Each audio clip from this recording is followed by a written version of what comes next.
Good afternoon to those of you who are joining us here in India, and good morning to those of you who are joining us maybe from Europe. Welcome to our webinar on how to communicate your research out of the lab. My name is Samrat Kumar. I'm the country coordinator of EURAXESS India and your host today. This is now the 7th edition of this science communication webinar, actually science communication event, and the second time we're conducting this virtually. Now, some of you might wonder, what is this webinar really about? And in particular, what is science communication exactly? Let me just give you a brief overview. Science communication is about communicating your science and building bridges between people involved in scientific research and different groups of the public. But science communication is much more than just communicating science. It's also involving developing government, science policies, understanding relationships between the public and the scientists, and creating science stories also in the media, as well as exploring how people learn about and engage with science. And I think the last 1.5 years have shown us the importance of science, scientific research, scientific outcome of this pandemic, and how scientists have reacted in a very fast manner, and how they have also communicated their research to the public.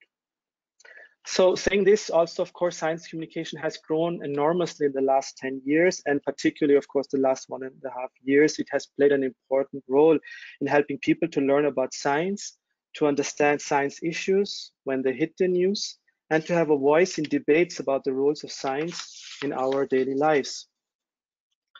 Today, science plays a central role in almost all aspects of our lives. We talk about digitalization, artificial intelligence, greening the economy, and everywhere scientists play a stronger role also in making our lives more sustainable and maybe also more easy. So thus, science communication is a broad field of activity and research. People working in science communication do a huge range of different activities.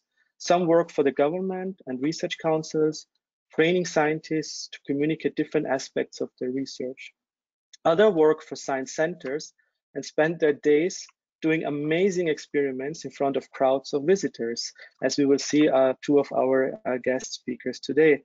Others still do social research to understand how the public think about scientific issues. And I'm really happy and honored to have such a great lineup of speakers today who truly represent the spirit and the idea behind science communication. So now please welcome with me our distinguished speakers of today.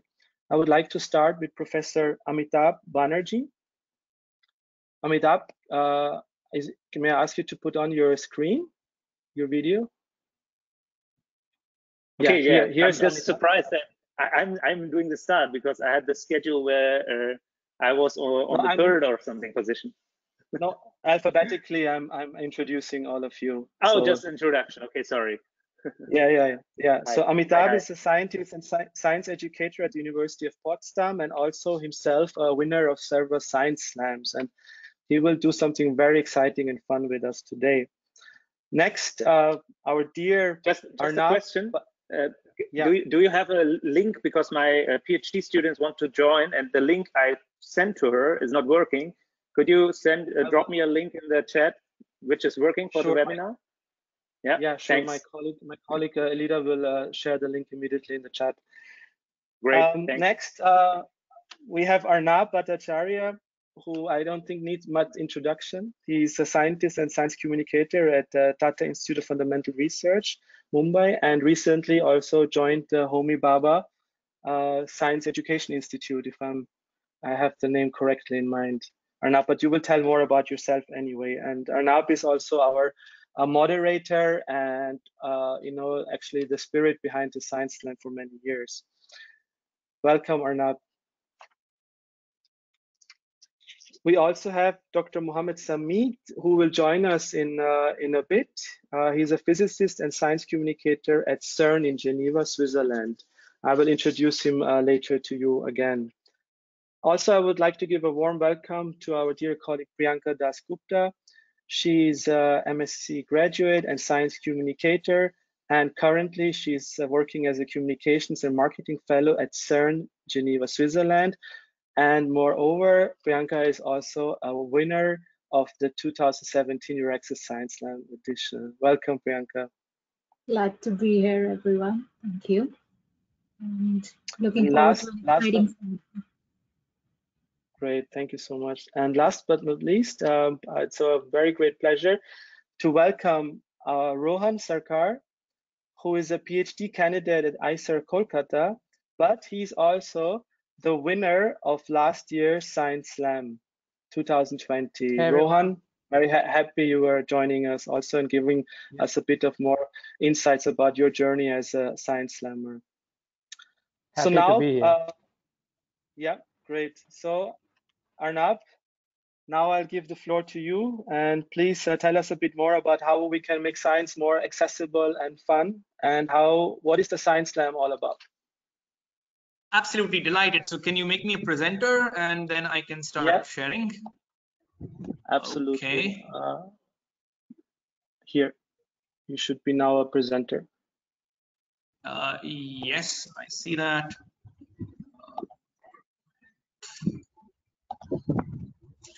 Okay, so I hope you can see my screen now. Please let me know because, well, the screen's disappeared again. Can you see the screen? Not yet. Not yet. Okay, that's strange. Now we can see it or not. You can see it. Okay, because I can't see it. So, okay, I will have to move this window out because I can't see the screen. Now it's which is funny. Full screen. Yeah, it's full screen, but I also have the video tiles which completely cover my screen. So I need to somehow minimize the video tiles. The control. You can minimize the control. No, I mean, I can see you, and I can see anyone else who's got. I'm just going to hide webcams. Okay, good. I'll do that. Okay, I can see my screen right now. So great. Today we're going to talk about the Science Slam, and the Science Slam is talking about science fun and accessible, which means for everybody, for the general public, especially even when it's online, right? And of course, this thing is a very short introduction put together with help from a lot of people. Many of them who are here. But just remember that this year as well, the Science Slam is online. This, of course, means some things change, but many things don't. Many things are still the same. Basics of science communication remain the same. And I think a lot of what I will tell you and what others will tell you is just common sense. But it's common sense that we sometimes forget, and hence it's always good to remind ourselves once again.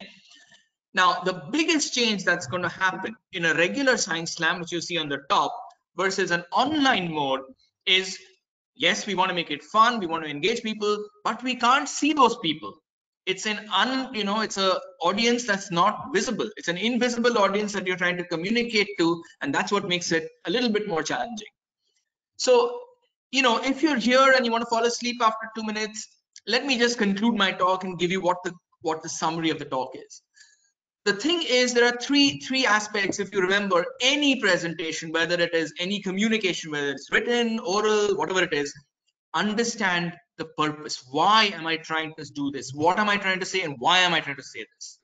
And for any of these things, it always helps to have what I would call a logically compelling story. We don't like to listen to science. We don't like to listen to data. Right from when we are kids, we grow up listening to stories. We like to listening to stories, and a story has a beginning. It goes through something. There is a thread that runs through it. And if you can get that thread that connects all the parts of your story, that's where you've already, half the battle is won. People will listen to you because they're interested in following this thread. And to do that, everything else, whether it's PowerPoint or something else, all that is supplementary. Okay, the important thing is to have this thread that goes through it. And of course, finally, the thing that makes a difference is style. And style is whether you're going to be a very boring speaker and not change the mode in which you're talking at all, whether you use your hands. In writing, of course, it's very different. It depends on what you're doing. Today, of course, we're looking at the more informal ways of communication. Okay, and again, I've lost this. Okay, there we go.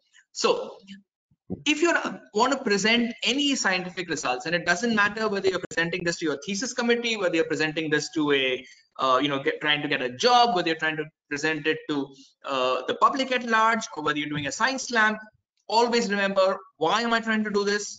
How do I do this? And of course, depending on whether it's written or spoken, it's going to be different. Always remember the big picture. You might be working on a very specialized, a very tiny part of the big puzzle.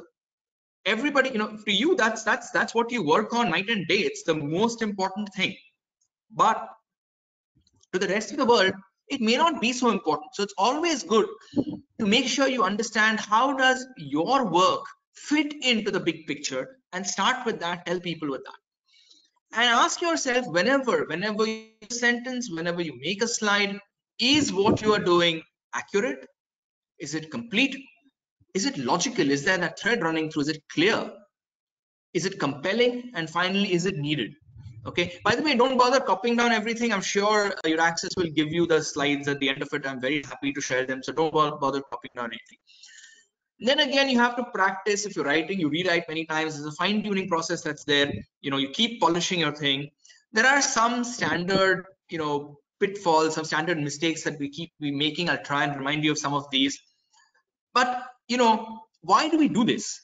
Because as scientists, gone is the days where you could just, do your science at home and feel happy that you've discovered something. Now, you have to be able to convey your research, to talk about what you're doing to the rest of the world, either to get money, to grants, to get promotions, to whatever. But there are many reasons to to talk about it, and this is done in many ways, both formal and informal. So there are many opportunities. Formal is things like writing reports, journal papers, book chapters, thesis, etc. You can have formal oral presentations you give at conferences or when you're looking for a job. But there are also many informal opportunities today. And you can, go on YouTube and make something. You can have podcasts, and there's also the Science Slam. So the thing which scientists do most often is give talks. So let's look at the spoken more. But I'll just spend 1 minute on writing. Just remember that writing is very similar to online presentations in a way, because when you write a paper, okay, you have no idea who's going to be reading it. And even what is worse, unlike the seminar where you can give your feedback on chat, typically when you write a paper, this unknown reader never gives you feedback on your writing, right? But you want more and more people to read what you write, whatever paper you write, right? And even more, you want them to cite your work, which means the more friendlier your writing is, the more likely it is that people will actually read it and say that, yes, this is useful and I will cite it. And my own experience is, don't think of science slams and all this fun stuff as being, something which is at the side and useless. It's actually very useful. All this informal presentation actually helps you become a better communicator, a better writer, whatever it is. Okay. So first, a slide about me. I am a scientist trained in material science, semiconductors, and physics at the Tata Institute of Fundamental Research. I'm a tinkerer. I like to play around with whatever is around and try and build stuff and do things. And I'm also a science communicator. And most people know me for this thing called Chai and Wine, which is an informal science communication platform that's been running for the last 13 years. You can Google it. And I've been with EURAXESS Science Slam for now almost 6 or 7 years in many roles, in mentoring students, in hosting the thing, in judging people, and of course, trying to get the science communication workshop together to help everybody sort of be a little bit better prepared for the slam. And I'm also willing, if there are so many of the past participants that I've been in touch with, so this thing goes actually way beyond the science slam. Okay, so normally you actually start thinking about your seminar that you need to give or presentation that you make the night before. Okay, if you're lucky, maybe 2 nights before. So what do? So as I have already told you this, you need to understand why you're communicating. The same material, you've done some work in the lab, the same material that you present when you're giving it for your thesis committee defense where somebody's evaluating you, or whether you're for a job talk where you're trying to sell your skills and make sure that you're hireable, that's going to be different. Or when you're talking to somebody out in the street and saying that this is the big picture that we're doing. So why are you doing it? The strategy is very important. The structure, as I said, we like to listen to stories, and the controlled enthusiasm. By controlled enthusiasm, I mean, look at your audience. Well, I can't see you right now, but still, it's not a political talk. So you're not going to go around saying that this is the best and this is the best. That's not what it is. But also, you don't want to sound like you are a block of wood who is just going to read a bit of information, words after words after words, and then turn the page and go to the next page. That's also going to be very boring. So somewhere in the middle of this, right? You get it. Okay. In any presentation, I would strongly recommend that you take a piece of paper. Don't mug up your talk. Never ever mug up your talk. Okay, just write 3 things. Make 3 little columns. Things that you must say. Whether I have 30 seconds or whether I have 30 minutes, these are the points that I must get across. There's another list of things that I would like to say. Okay, if I have the time, I will say this. And a third list of things that I will not say. Okay, these are the things which might get me into trouble. I will not say this. It's not correct for me to say that. Those are the things you make a list. And then, of course, in the center, you see it's time. So depending on the time you have, if I have 10 minutes, if I have 1 minute, if I have something, you decide which of the must-says are the most important. What will I do? So you prioritize this. Okay, so that's the aim of the game. And the first thing is you must know your audience, right? You must know your audience, because just remember that most of the presentations you give will be in conferences. In conferences, these things go on for a few days. You might be the last speaker in the evening. People will be tired. And remember, people can read. People can read much faster than what you read out to them. So by the time if your title slide is already there on the screen, they've read it already. In conferences, they usually, the abstract is given beforehand, but don't assume people have read it. In the beginning, everybody is wondering, why should I listen to this talk? Maybe I can go and WhatsApp my friends. I haven't checked my mail in the last 15 minutes, something like that. If they are not experts in your field, within the first 2 minutes, if you haven't got their attention, they will just do something else. Experts in the field might be a little bit more interested, but even then, after 5 minutes, if you cannot capture their attention, they are gone. Which means your beginning is absolutely crucial, okay? Especially the beginning. So the first 2 minutes, if you plan well in any presentation, it's going to be very good. But just remember that before you have even started speaking, people are already evaluating a lot of things. You may be speaking after somebody else, right? If that person was very boring, they are in one state of mind. If that person has really given a wow talk, they're in a completely different state of mind. Okay. Similarly, typically in any conference or anything, your title slide is already on the screen. People are looking, oh, this is the kind of template. He's put so much, it's so cluttered. There are so many names, so many things pushed into the slide. They are looking, oh, he's fumbling with the mic. He's not being able to hold the mic. His hands are shaking, or the laser pointer is shaking. It doesn't appear confident, or appears very confident.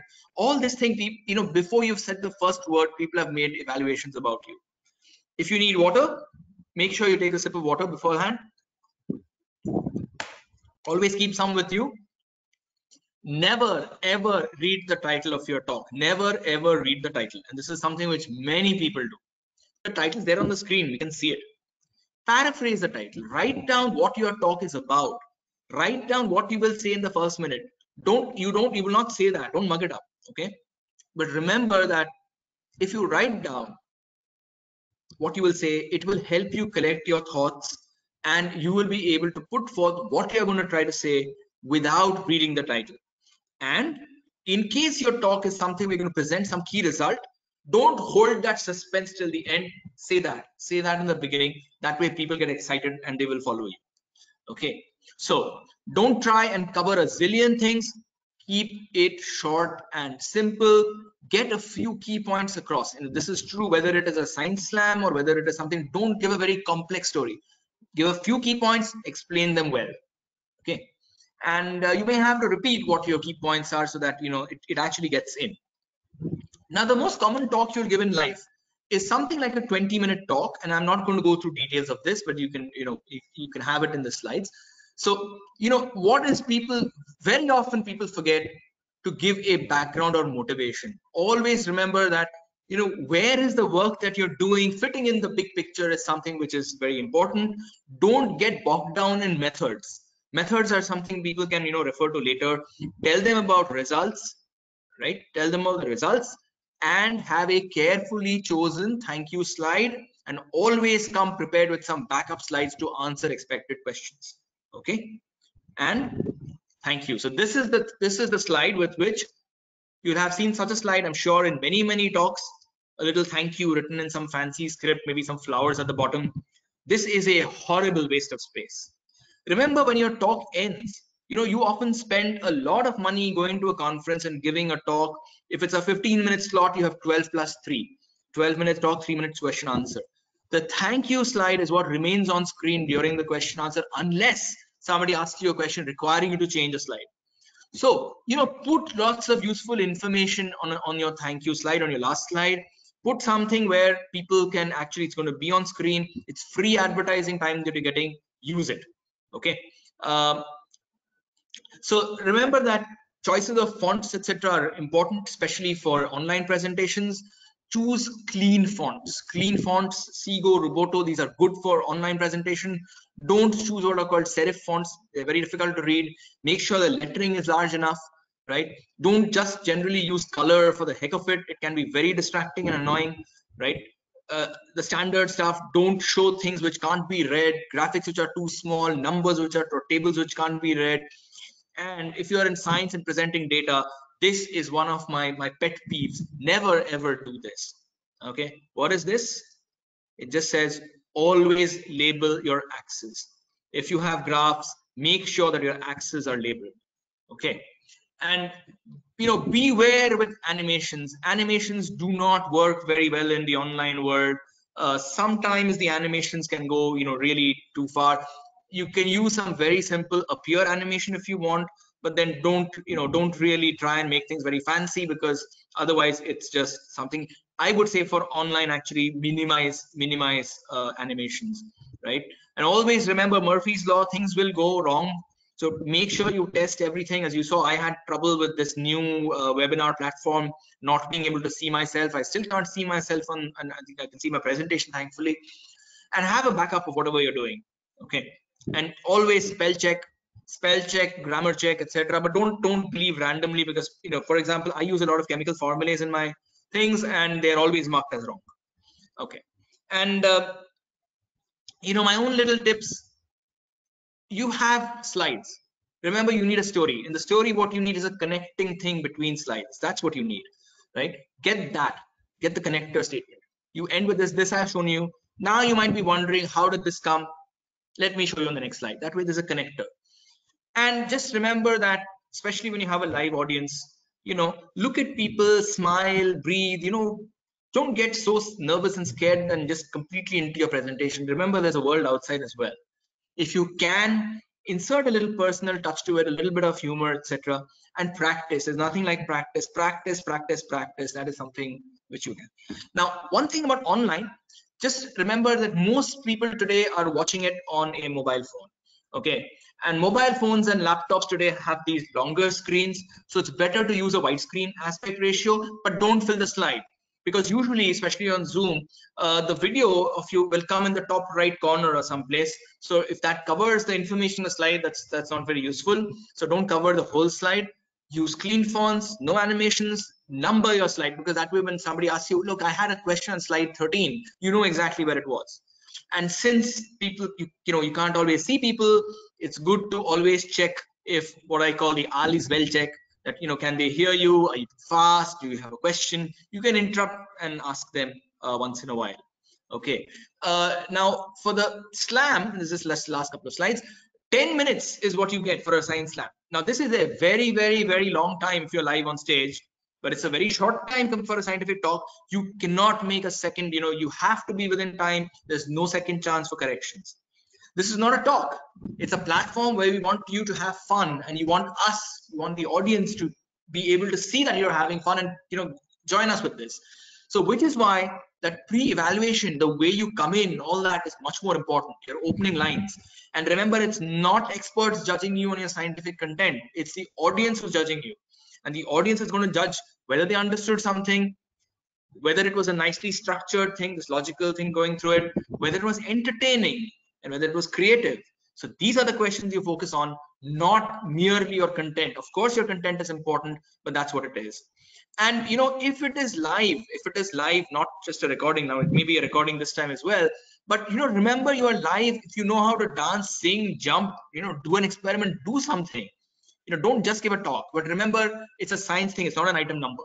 Okay. And just remember always one simple key message: capture the audience attention, tell them why it's interesting, figure out that you can engage with them to know that they are listening, make it interactive if you can. And it's at a science slam, you can use some slang words and whatever, make it a little funny, make it a little, get the audience and think it's okay. And just remember, you will get a lot of crazy questions which are not related to your research at all. So be prepared for all kinds of crazy questions. The audience wants to have fun. Okay. So I'd suggest watch some slams. The YouTube is full of science slams. Watch TED Talks, and remember, most of you are science students, scientists. Be yourself. You're not a stand-up comedian. You don't have to be a stand-up comedian. It's finally the science that we're interested in. But as I would say, practice, practice, practice. We've seen everybody who comes for these workshops, they just improve so much after practice. It's unbelievable. You can ask any of them. Okay, so thank you and all the best for your presentations. You can always email me with questions, comments, and feedback. And if there is one short link that you want to take, I'd recommend that. This time I did not do the bad talk. I can't fit the whole bad talk in this time. I recommend these slides. You'll get these slides anyway, so you don't have to copy it down. And with this, I think I'll stop and hand it over. Now that you've sort of seen that,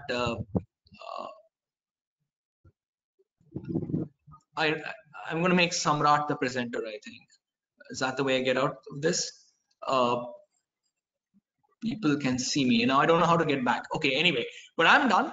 And Samrat, can you I hope this webinar is still going on.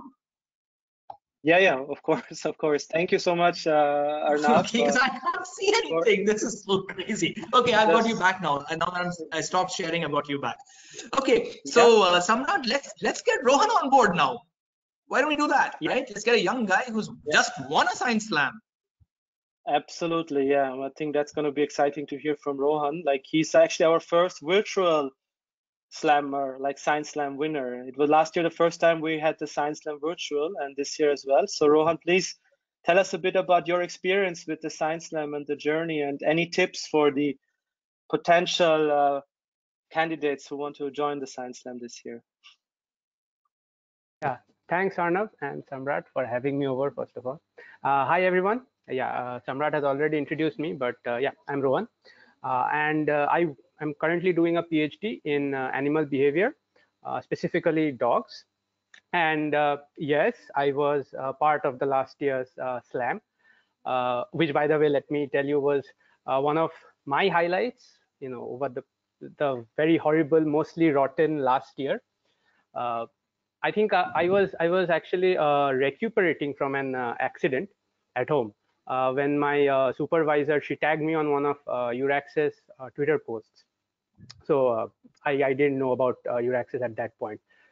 So I go online and I checked out a few videos, and I was a bit intimidated. So for all those people who are still on the fence and who are all really thinking what this EURAXESS is all about, I just want to let you know I was there at your place last time, and yeah, it's okay to be intimidated, but the journey is really, really worthwhile.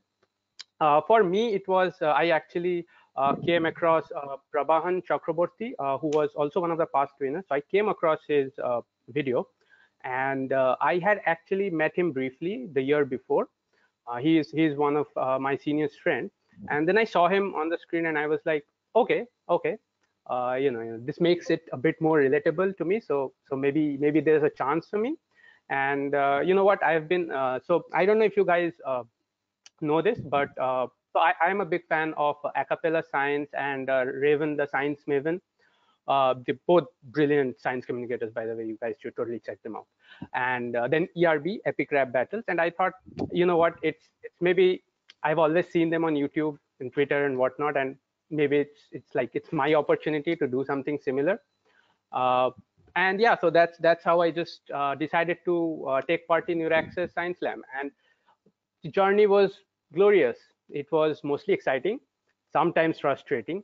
But then again, like if you're doing something good and once in a while you don't feel like chucking it out of the window, I think you're not being challenged enough. And the Science Slam does challenge you.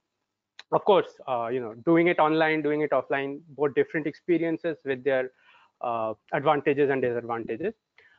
I did pick up some new skills thanks to that. Origami has stayed with me. I'm like a little bit better now at understanding photography, where the light should come from, how I should speak, and all that. You will also learn that. No doubt about that. Now, Samrat did ask me to give you some tips, and that's difficult, primarily for two reasons. First of all, I had to follow Arnab, which is a tough act to follow, and he has mostly covered half of the tips I was supposed to give you. So that's half of my material gone. So I'm probably going to be saying things on the spot. So it might not totally apply to you, because everybody's slam journey is going to be unique. So what works for me doesn't work for you. But then again, having said all that, I do have some few pointers. I'll start with something which is repeated often, very common, but despite that, it's still somehow the thing that people often overlook, and that's using the jargon. You are in whatever field and you get used to the way of speaking of that particular field. We forget that that's not how the people outside our field talk. And it's it's like, even though Arnab, even though Priyanka, even though Samrat, everybody had told us to be careful of this mistake. It was amazing, like when the final video came and all 4 finalists had more or less had jargon filled work. So yeah, so not that, because let's face it, outside of my field, who's going to know about half weight index or efficient approximation leave out cross validation or the infinite curve, central finite curve? Who's going to know about all that, right? So what should you do in that case? I think the way I did it was I used my mom as a soundboard against my ideas. She's not that well conversant with animal behavior, which is ironic, because she can predict my behavior even before I had a thought about it. So yeah, but regardless, so I used to just tell her about what I was thinking, and if she could not understand it on the first go, I knew that word had to go out. So what I did was I would then break it down into like kind of like components, like this basic components. So for example, say I say something like dogs and humans have cognitively co-evolved with each other since the Paleolithic age. Very like half of the people who have never had like animal behavior or evolution, they wouldn't know what I'm talking about. So what I would do is, okay, cognition. Okay, how can I make it simple? Let's see, that's a way of thinking. That's how we we understand, we learn, and then we use that learning to make decisions. So okay, so cognition is a way of thinking to make decisions. Okay, let's take Paleolithic. It's just another word for saying long ago when we were hunters. So I'll use that instead of saying Paleolithic. So that's what you should do. I'm like any special word, any jargon of your field, you should always remember that it's non-specialists, they won't understand. Let's break it down. My second tip would be, you don't have to do it alone. Don't be afraid to ask for help. One of my best ideas in my video, that was, so I can't show you the video right now. I should have done that. Anyway, I'll just tell you what it was. So it had something to do with stop motion photography, and that came out because I was brainstorming with one of my friends, and she had recently seen this whole like a Popeye video where this YouTube presenter he was kind of trying to set up a story with stop motion photography, and we were talking, and I thought, yeah, okay, let's do that. Maybe that's going to really get the science out there to people, help them understand. And yeah, that became my favorite part. So yeah, so ask for help from your friends, ask for help from your lab people, ask for help outside the lab, which kind of leads me to my third tip, which is get a different perspective. It's really important that you see the things from the perspective of someone else, not from you. Like, we get so involved with our work that we might sometimes miss the big picture, which I think Arnab was talking about. So yeah, so take an eagle's eye view, go up top, and then see how your work is being framed. Another thing is, you want your audience to be really involved in the story, involved in your work. So show them what you're doing. You don't just talk about it. If you're talking about cell-to-cell interactions, go show them some images, show them what you see, what you find exciting in that particular topic. For me, it's easier because I work with dogs, but I'm sure you'll figure out how to do it. You have some time. My last advice would be, regardless of who you are, regardless of what you are making, just have fun. I mean, it's a long way to Europe. Hopefully you guys can go to Europe. I couldn't because of the pandemic, but it's a long way to Europe, and you might as well enjoy the ride. Yeah, so best of luck to everyone. I am waiting to get my mind blown away with the present, all the presentations that you guys are going to come up in this year's Slam. Thank you so much, Rohan. I shared your Slam video in the chat, so those of you who are interested, please go and watch it. Amazing Slam which Rohan performed last year. I'll just drop my email there. I mean, so I will just add one thing. If I can add one thing, Rohan sounds so confident. Initially, it like appeared that he was, I mean, gone to the dogs basically is what he thought he had been doing, which it's in a way true. Yes, I remember that. He was, it's just amazing how the difference he had the jargon, he removed the jargon, he managed to simplify. It's something which I just wish we could have shared his initial video and the final video, but it's the final video which you must watch. It's just a fantastic one.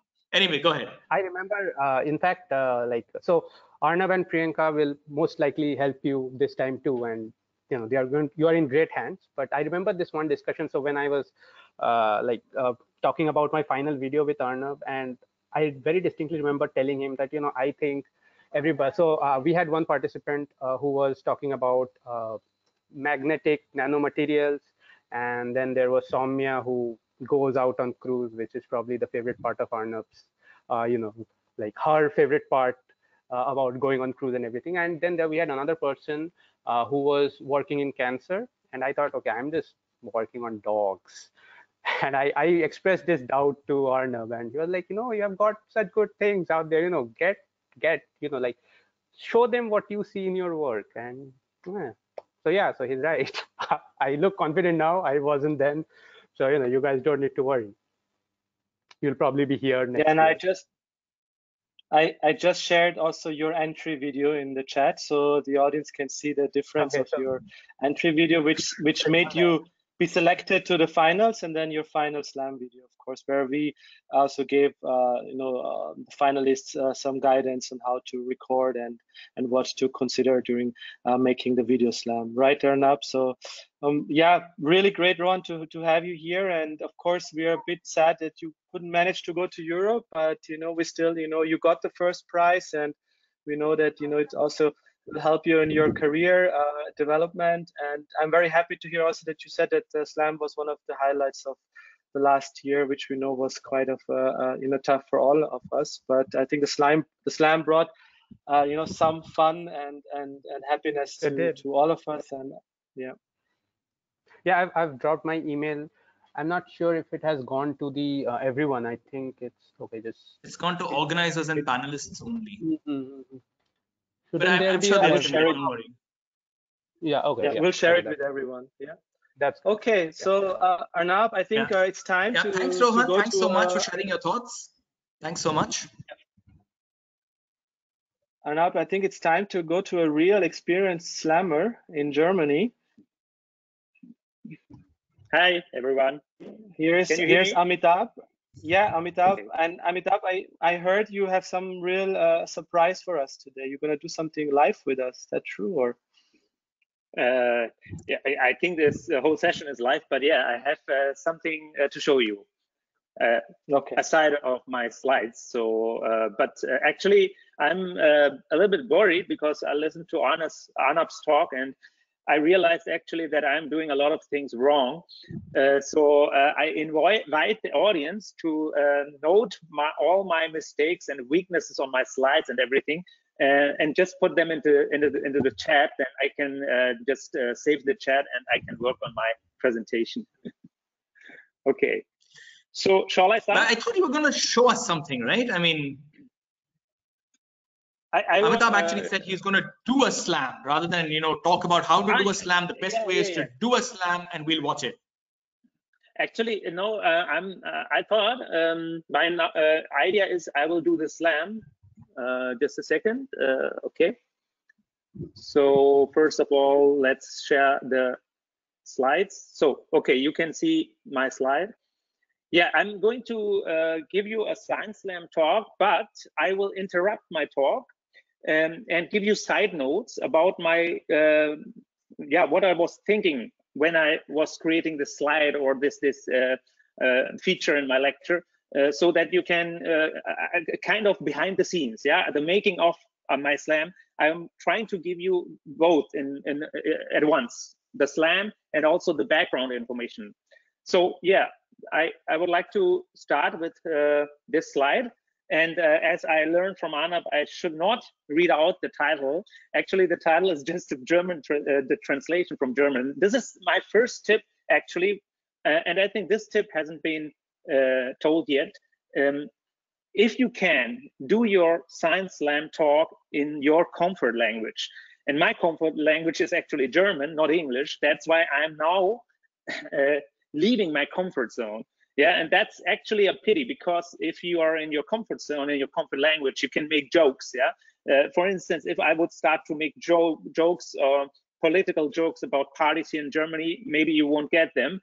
Or I will make jokes about cultural differences between Bavaria and Northern Germany, you won't get them.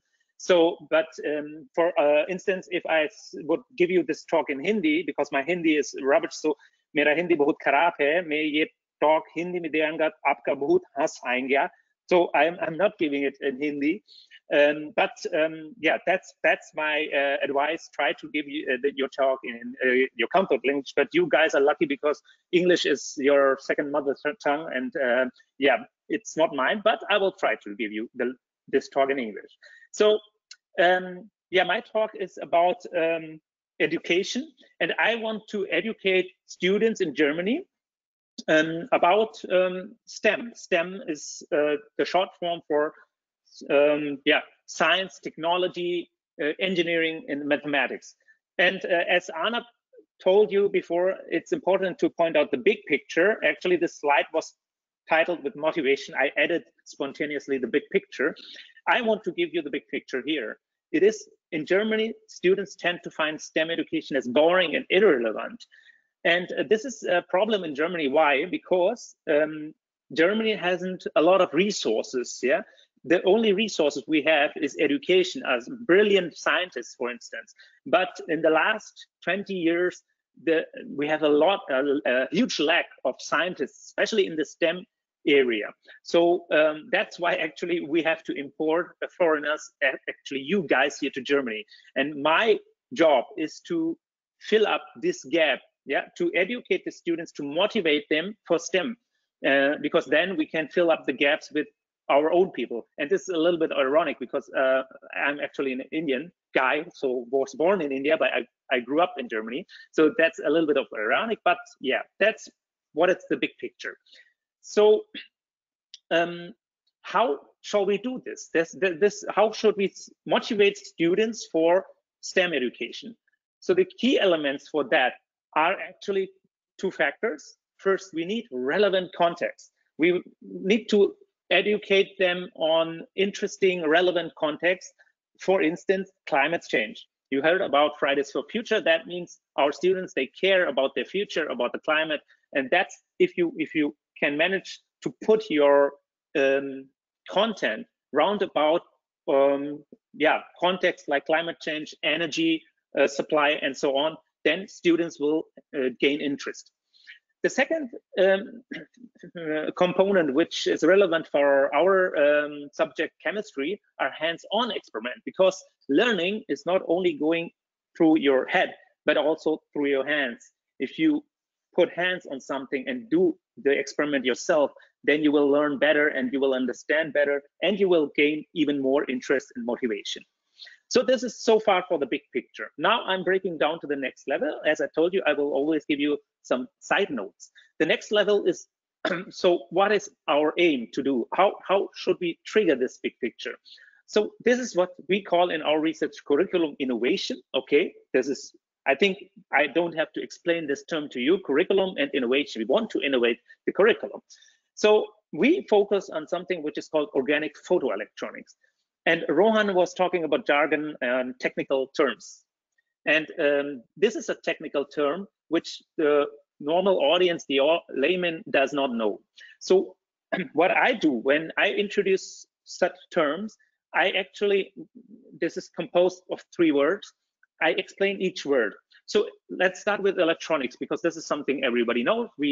In our everyday life, we use electronic devices. Photo means it has to do something with light. So these are electronic devices which either emit light or absorb light. And there are 2 prominent devices we know, the LED, which is the light emitting diode, and on the other hand, the solar cell, because this absorbs light. So we now understood what is photoelectronics, but what does the term organic mean here? So in our everyday life, maybe we have heard about organic food, yeah? It's somehow biological grown and everything. We have, maybe we relate to living things when we have here organic. But the chemists distinguish between the inorganic chemistry and the organic chemistry. The inorganic chemistry is handled with materials which are most of the time metals or crystalline substances. And the organic chemistry is mostly concerned about molecules which are composed of carbon atoms and hydrogen atoms. So the message is organic photoelectronics focuses on semiconductors, which is not silicon, because silicon would be an inorganic semiconductor, but on organic semiconductors. And now I've decided to put in my picture one picture of a molecule, which is a conjugated polymer molecule. And of course, if you're not a chemist, such a picture would not tell you anything. But for those in the audience who are maybe a little bit more interested in chemistry, or these things are also taught at school, I just want to put out, this is a conjugated polymer, which means that it has double bonds and single bonds alternating over the whole molecular structure. And this is the feature which gives this molecule the ability to conduct current. Yeah. So this is a conductive or a semiconductive material.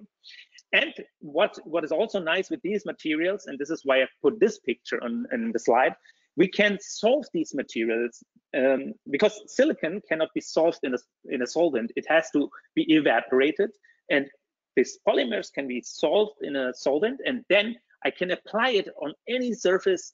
So this leads me to why organic photoelectronics. Yeah, and the why I would like to answer with 2 slides. The first slide is, it gives us access to future technologies like the OLED, which stands for organic light emitting diode. And as you see here in the small video, this is not a fake video or something.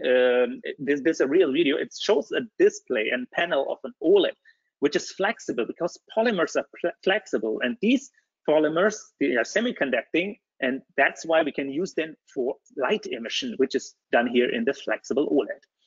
So if you deliver such context to students, of course, they are highly motivated because they want to know, oh, how the heck is this working?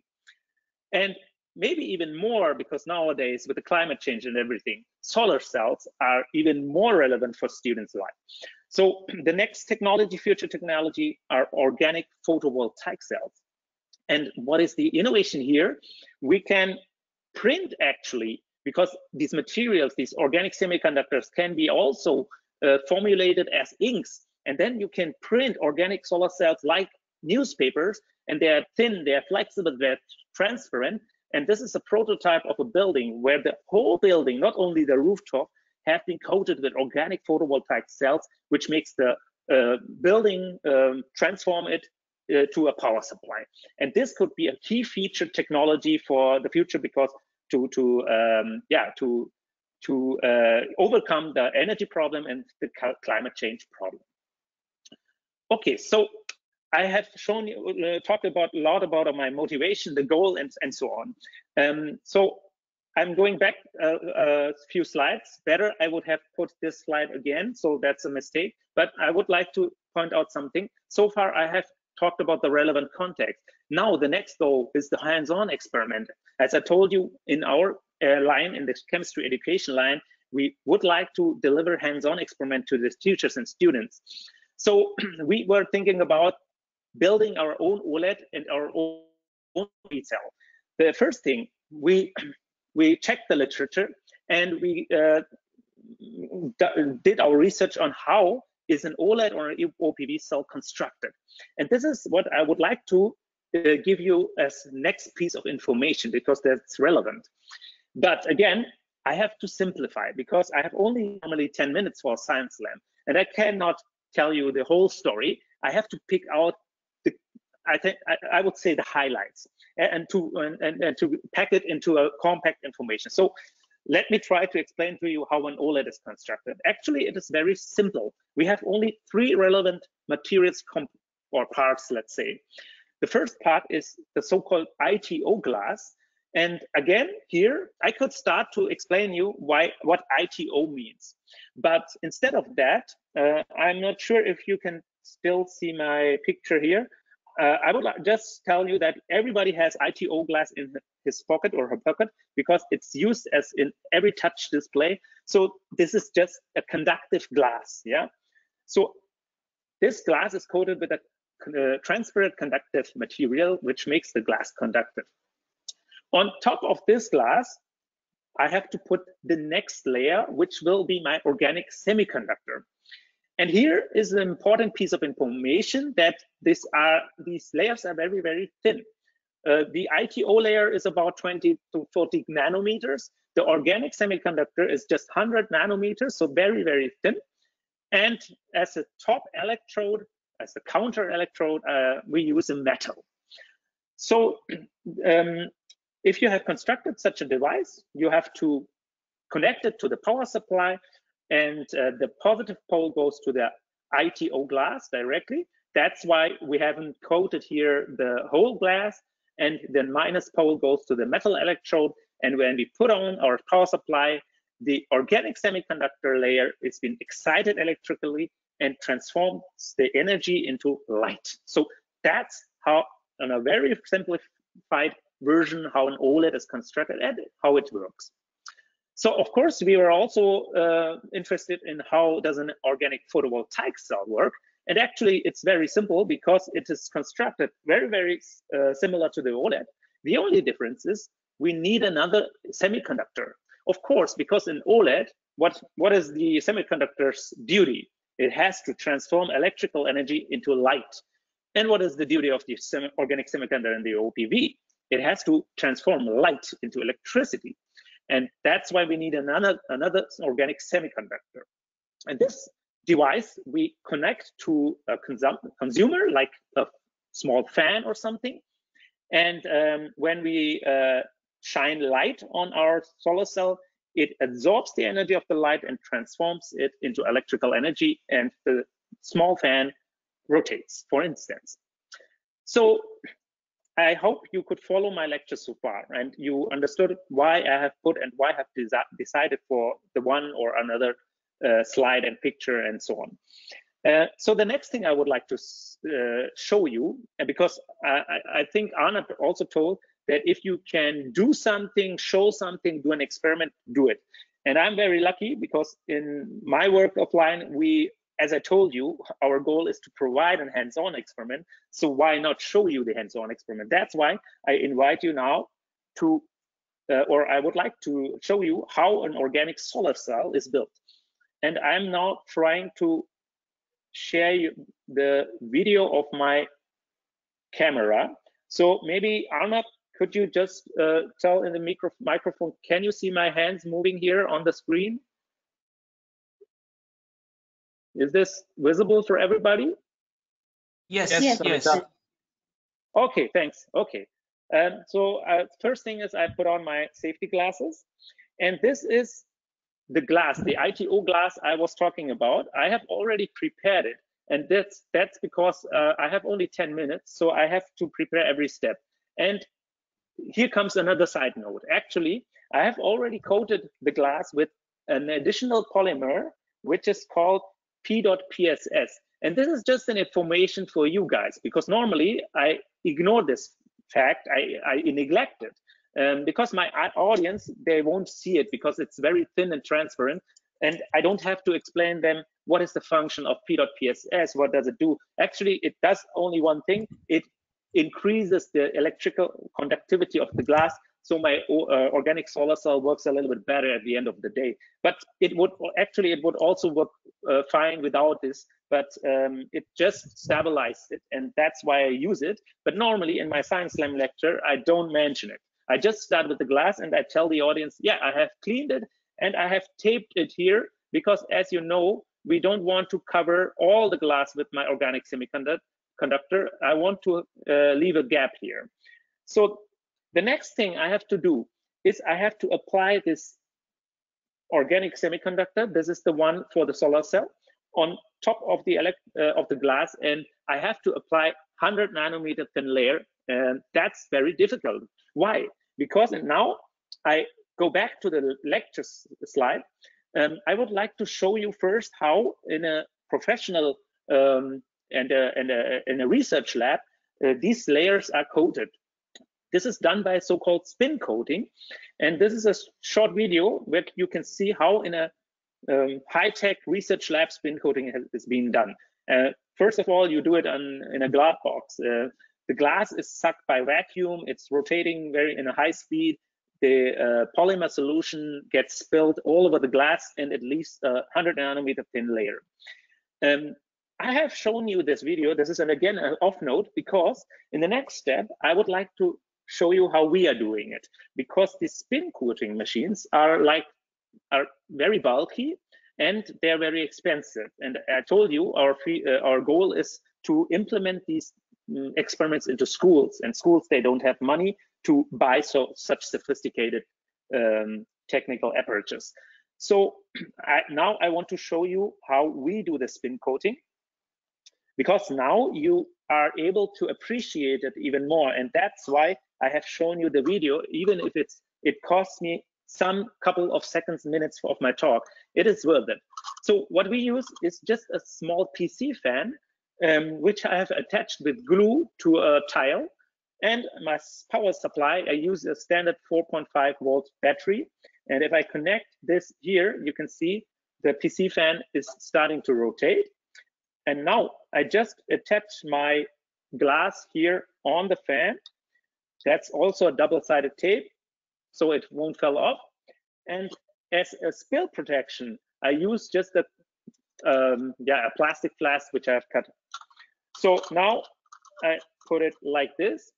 I start the spin coater. And by the way, this setup costs me like €3 instead of 3,000. So that's a huge difference. Of course, my layer is not that accurate, but for a demonstration experiment in schools, that's sufficient. So now I use a syringe and I take out 0.1 milliliters of my solution. Okay, and now something happens which you have to calculate. I think my syringe is jammed. Okay, now I just use another one, and I hope this one is not jammed. Okay, 1 second.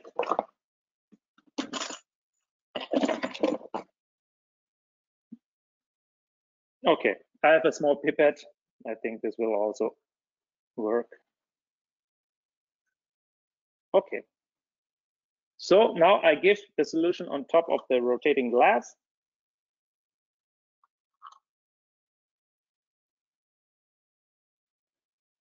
And I have to wait a couple of seconds until the solvent has evaporated and just the layer of the polymer remains.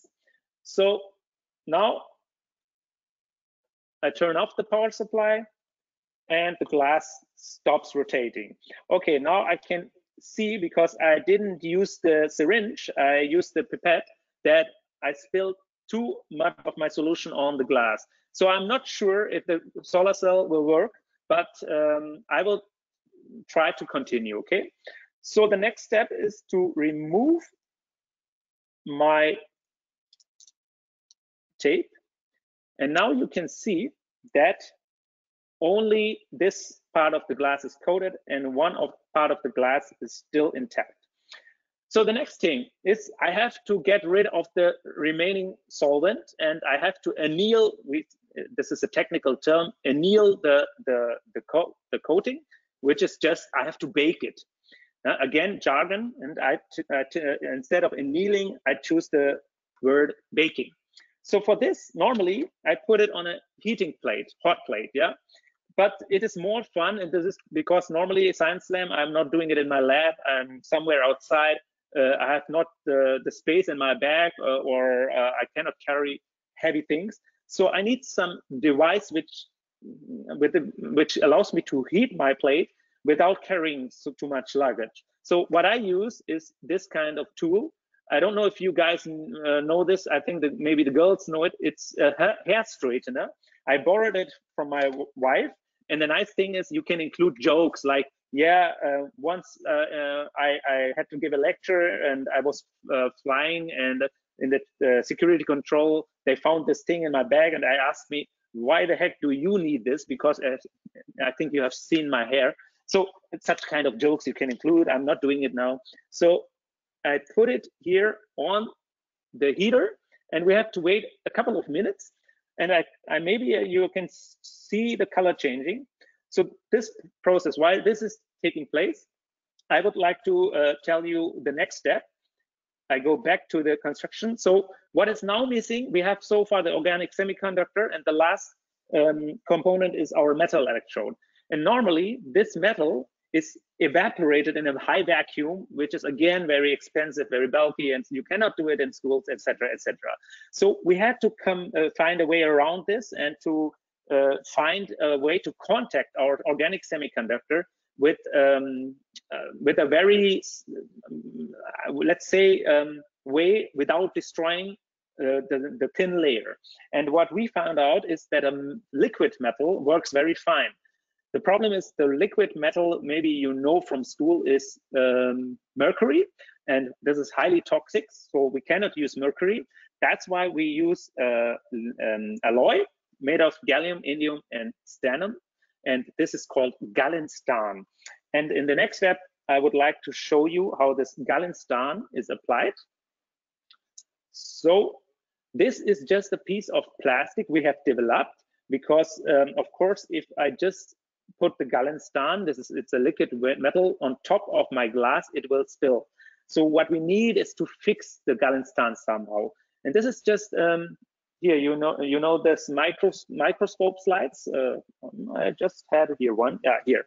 This is a standard microscope slide which I just cut in half, and then I put some tape.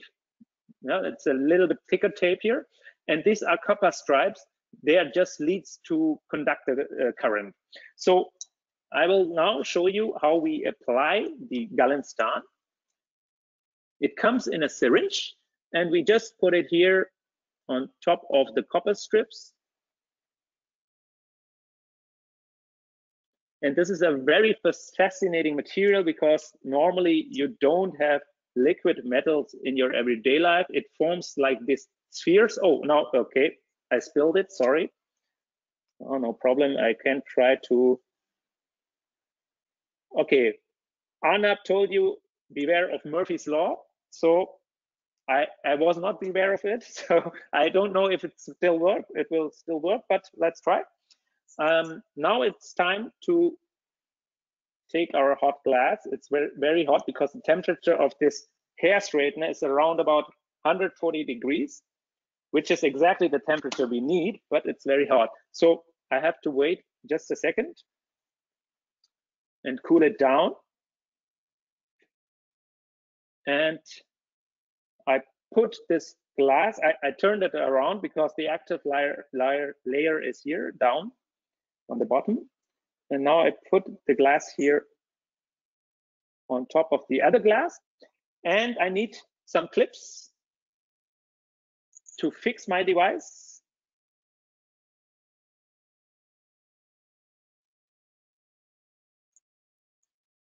Okay, one and number two. Okay, I hope you can see it. So, and now the only thing what is left is to connect a small fan to our solar cell. And fingers crossed that this solar cell will deliver enough power to drive the fan.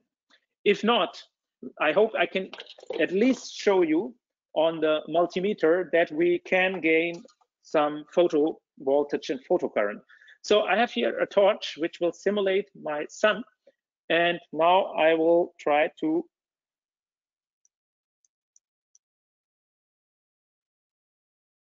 okay, maybe can you see it? Please give me a short reaction, because I'm not sure if you can see it because it is getting very dark. Yeah, yeah. Okay, we can see it moving. Yeah, yeah. So and the moment, maybe I will take it a little bit aside. The moment I leave the light, it stops, and then when I put again the light, the motor is rotating. So you can see the experiment is working. And actually, we worked a lot to make it work. I have simplified it for you, but there are a lot of steps and obstacles and so on. But I'm not boring you with these details. Actually, I would like to end my lecture with just one more piece of information.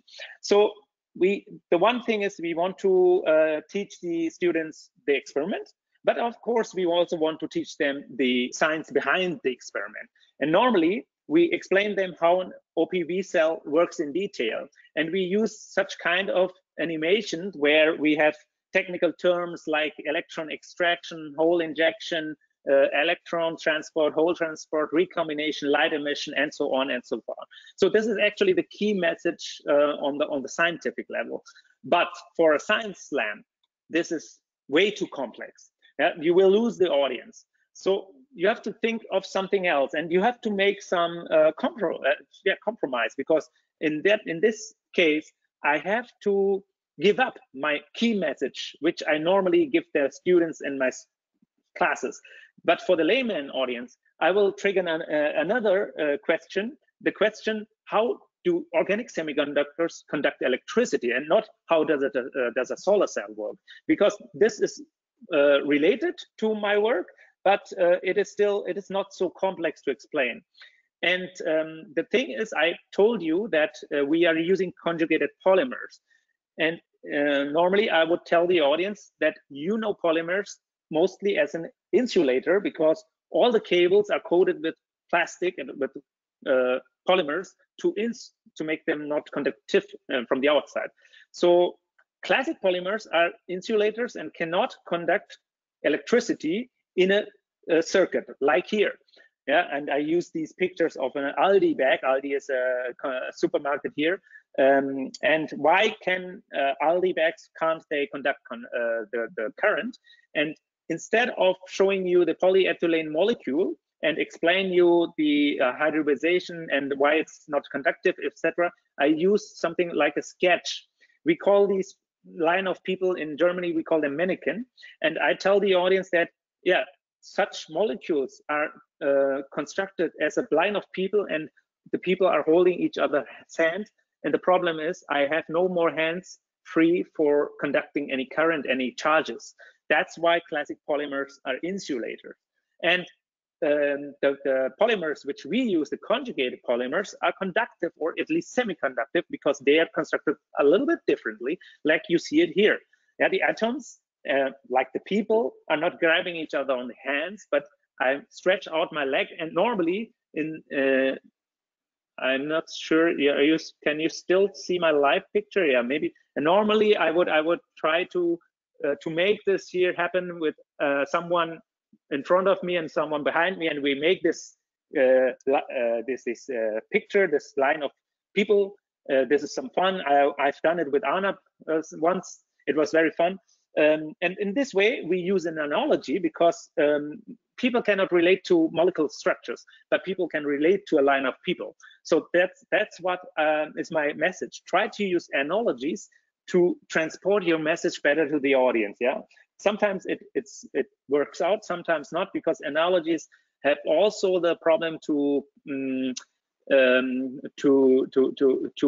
how do you say it, for misconceptions. Yeah, they have the potential for misconceptions. To maybe they get the wrong idea. So be a little bit careful when you use analogies. But in this case, I can also relate the empty arm, which is in the air, to a PZ orbital. Those who are more into chemistry know what I'm talking about. Yeah, okay, I think the time is up, and with that, oh yeah, here, that was a small animation. Arnab told us we don't have to, we should not use too many animations, but this small animation supports the message. And at the end, backup plan. Arnab also told you about a backup plan. So if my solar cell would not have worked, which can always happen, I had a small video as a backup plan. And as the time is very short, I can only show you at the end that we can also build OLEDs. They emit light. And this is my final picture. And I want to say thank you for your attention. And I give back to the organizers. Thank you so much, Amitabh. And really, you managed this live experiment in 10 minutes, as you had told us. And it was fantastic to watch it. And I would also ask you, maybe you could share in the chat your slam, which you did some years back. I think that's really illustrating it so well, and I think it would be very fun for the audience to watch it, to see you in action on the stage as well. And a really big thanks to you for coming in. I know you just returned also from vacation, and I'm sure you have a lot of things lined up, but thank you so much for joining us. It's always really a pleasure to have you. And also ask Arnab, you also would like to say something? I want to thank you also for setting up this very nice event. It's always, I have watched this thing so many times, I've done this thing so many times, but it's always a pleasure to watch this done again. And you feel it's so good when the experiment works at the end. There's always this tension: will it work, will it not work? And when it works, it's just so good. So fantastic, Amitabh. Yeah, as great as usual, as always. Thank you. Yeah, pleasure. So we'll keep you posted, Amitabh, about this Science Slam, and yes, please. You can feel to follow also maybe the live finals then towards the end of the year. And with that, I would like to thanks, Amitabh. Take care. I also have now the great honor to welcome our next speaker, Dr. Mohammed Samid. Samid, you're here with us. Good afternoon. Let me briefly introduce you to the audience. Dr. Samid is a physicist and science communicator at CERN in Geneva, Switzerland. And he's been conducting also the SciComm hackathon at CERN, and himself is an enthusiastic science communicator, as we will now hear from him. So Samid, welcome, and please tell us, how can we communicate our research out of the lab into the larger world? Thank you so much, Samrat, for the introduction and for inviting me. I think it's a daunting task to be able to tell people how to conduct science communication, but I will share my perspective on it. So let me just share my screen. Made you the presenter. Great. Looks like you can see my screen now. Okay, so just typical message: science communication is happening. So if you get phone calls, or if I get a phone call, I'll try and avoid not picking it up. So a brief introduction first. So my name is Mohammed Samid. I'm currently employed by the University of Manchester in the UK. So I'm a postdoc. I work at CERN, where the Large Hadron Collider exists, but there's also something like 20 accelerators and decelerators there. And I work at a small experiment called ALPHA, Anti-Hydrogen Laser Physics Apparatus, and I study specifically antimatter. the particles that are kind of the opposite of matter. And today, I guess the title of the talk is how to communicate your research out of the lab. And again, as a caveat, it's just one scientist's innovative ideas that may or may not work for you. So, but hopefully you can get some ideas and learn some lessons. Another part of my journey, actually, I was born and raised in Islamabad, Pakistan. Then I went to the US to Cornell University in 2007, where I did my bachelor's. I went afterwards for a master's to KAUST in Saudi Arabia, which is essentially a resort university. Then in 2013, I came to CERN to do my PhD, and since then I've been here. So even though I'm employed by the University of Manchester, I'm physically located at CERN for all the research. And I work at the antimatter factory, as I mentioned before. Here's a glimpse of what the antimatter factory looks like on the inside. It's a bunch of, cables and wires, even though people imagine it to be like a shiny apparatus that I work with, where antimatter is, hovering and stored, but the reality is much more humbling.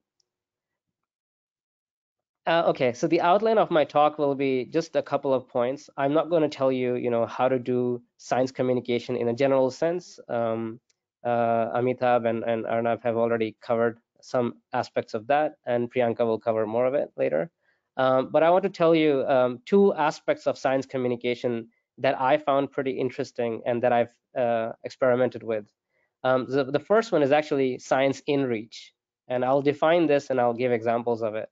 And the second one is bilateral parasocial engagement. So these are big words, but I'll try to define them, explain them, and I'll give you examples of what I mean by that. So let's first tackle science in reach. What is science in reach? If you look at the definition on, for example, Wikipedia, or on any dictionary, basically you'll get an example for science outreach. It's an umbrella term for a variety of activities that research institutions, universities, even individuals, and also things like science museums do to promote awareness and understanding of science. So this is our general understanding of what outreach is. We want to promote science, we want to make people understand what science is, and we go out to the public, we do science shows, we do YouTube videos, we talk to people, our friends and family, and talk about science. And that's science outreach in general. If you follow that logic, science in reach is actually something slightly different. You're trying to do the same thing, but you're doing it within your own university or institution.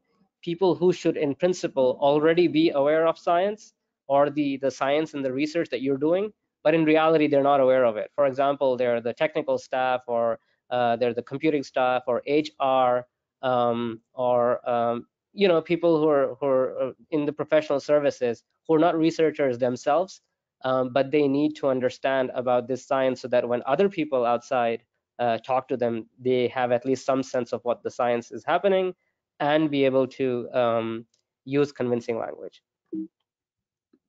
So why is science in reach important? First, the obvious one, it promotes scientific awareness and among non-specialists and non-scientists within the institution. Secondly, it creates a sense of responsibility to share institutional scientific knowledge with friends and family.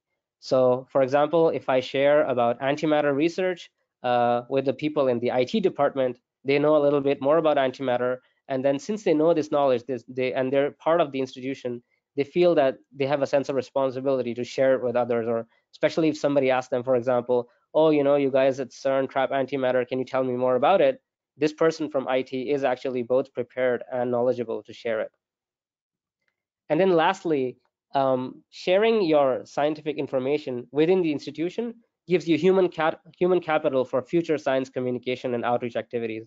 So for example, if I'm organizing a science exhibition and I need some people to help me out to set it up, or to even talk to the audience, whether it's school children visiting or parents or teachers, I have set a baseline for these people to come and help me.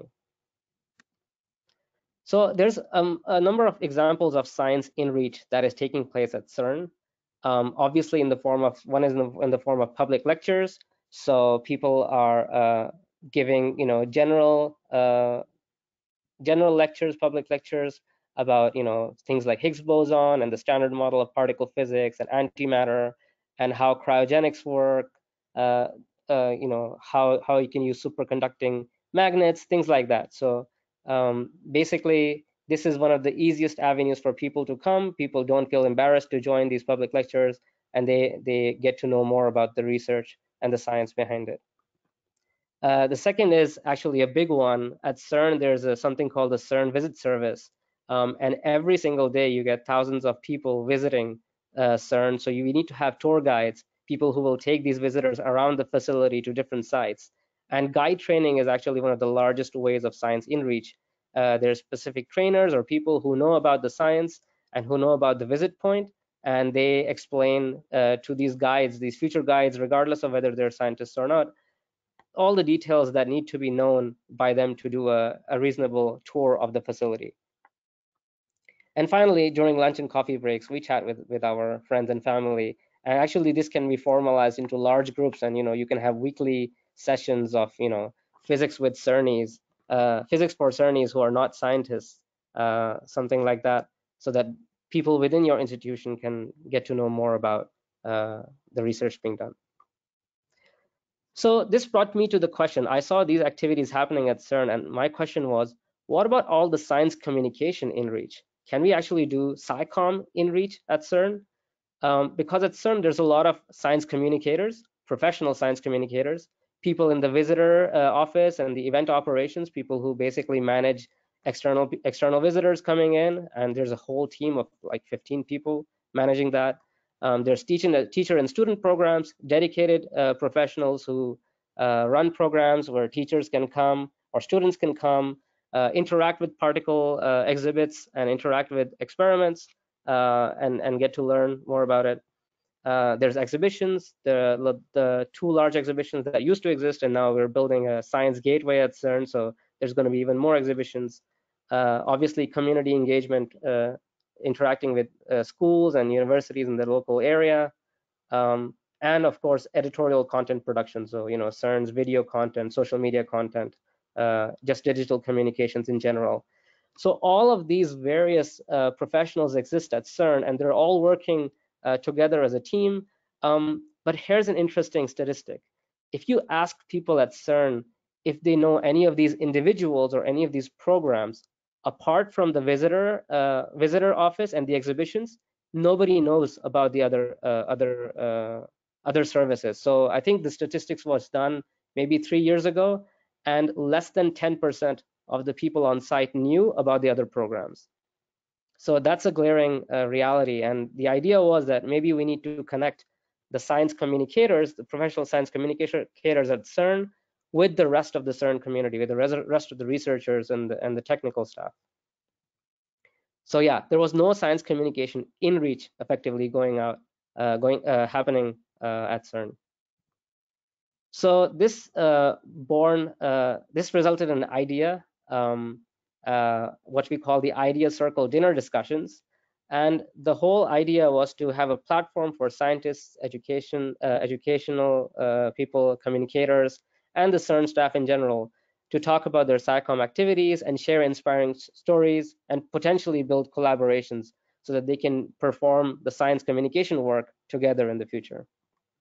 The format was very simple. We invited SciComm speakers for 20-minute talks, and then we want to actually focus on the discussion. So we had a 30-minute Q&A, and then we provided free dinner because, once you provide free dinner and discussions, more and more people will come. So that was great.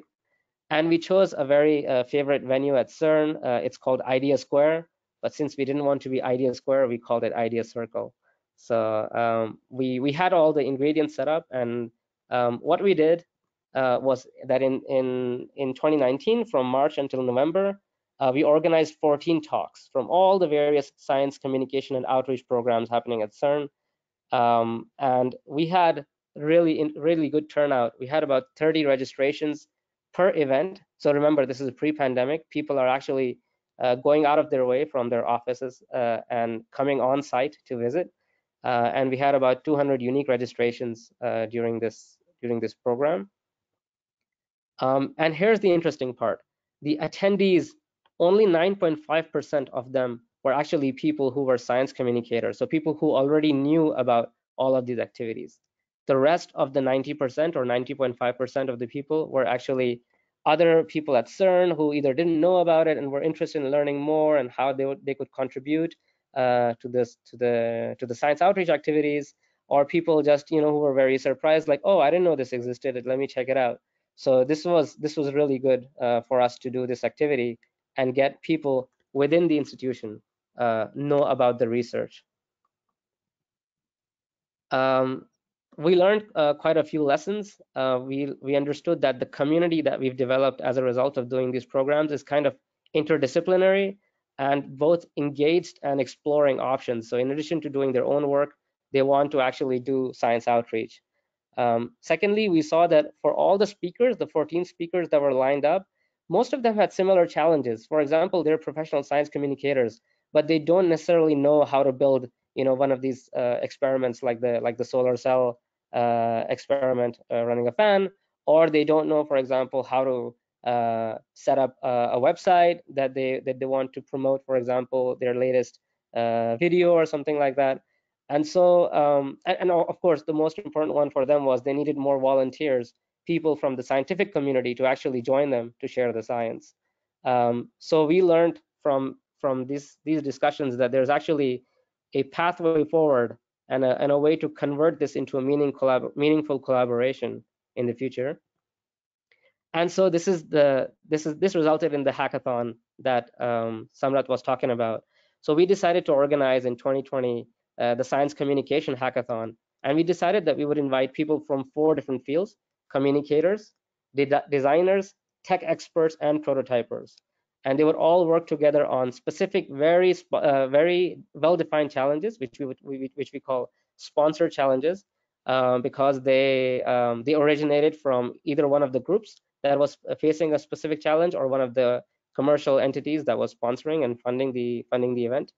And the idea was that most hackathons, you go to a hackathon, you take part over the weekend, and after that, basically the hackathon is over and there's not really a follow-up. So we decided to do a follow-up focused, where after the hackathon is over, those ideas then join an incubator that we helped organize, and through the incubator they can actually take the designs, take the ideas to an actual meaningful prototype, a working system.